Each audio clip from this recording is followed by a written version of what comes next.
আপনার শিবিরকে বলেন। জনগণ যদি বলে যে 17 বছর যারা দেশে না থেকে এখন আসছে তারাই গুপ্ত ছিল, জনগণ যদি বলে সরকারের মধ্যে উপদেষ্টায় লুকিয়ে থেকে তারা এখন পররাষ্ট্রমন্ত্রী হয়েছে, আপনি গুপ্ত।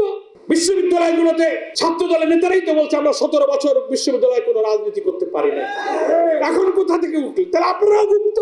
এই রাজনৈতিক সংকট বিএনপি তৈরি করেছে, বিএনপিকে এর সমাধান করতে হবে। আমরা বিরোধী দল 11 দল এটার সংকট তৈরি করি। আপনারা সব মেনেছেন, 4 মাস চুপ করেছিলেন, এখন গর্জে উঠলেন।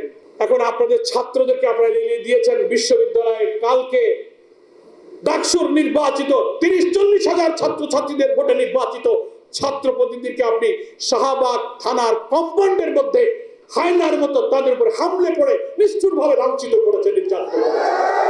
আপনার Comilla polytechnic, Chattogram city college, Ishwardi, দেশের সমস্ত ক্যাম্পাস, রাজশাহী সব জায়গায় আপনারা ছাত্র দলকে শিবিরের বিরুদ্ধে লেলিয়ে দিয়েছেন। সংসদে সমঝোতার কথা বলবেন, আবার সেই দিন সন্ধ্যায় ডাকসু নেতাদের উপরে হামলা করবেন। এই 2-4টা জনগণ মেনে নেবে।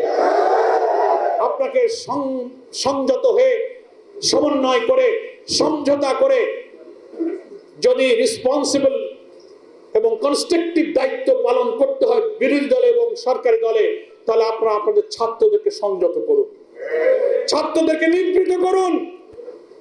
চট্টগ্রামে যেভাবে দা দিয়ে কুপে আমার এক নেতার পায়ের গোড়ালিকে বিচ্ছিন্ন করে ফেলা হয়েছে, তিনি এখন পঙ্গু হাসপাতালে চিৎকার করছেন। আপনারা বলেন শিবিরকে রক কাটা, শিবিরকে গুপ্ত।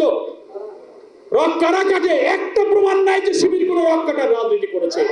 এগুলো সব অপপ্রচার, গুজব, মিথ্যা ফটোকার্ড দিয়ে মিথ্যা কথা বলে মানুষকে বিভ্রান্ত করবে না। গুপ্ত আপনার শিবিরকে বলেন। জনগণ যদি বলে যে 17 বছর যারা দেশে না থেকে এখন আসছে তারাই গুপ্ত ছিল, জনগণ যদি বলে সরকারের মধ্যে উপদেষ্টায় লুকিয়ে থেকে তারা এখন পররাষ্ট্রমন্ত্রী হয়েছে, আপনি গুপ্ত।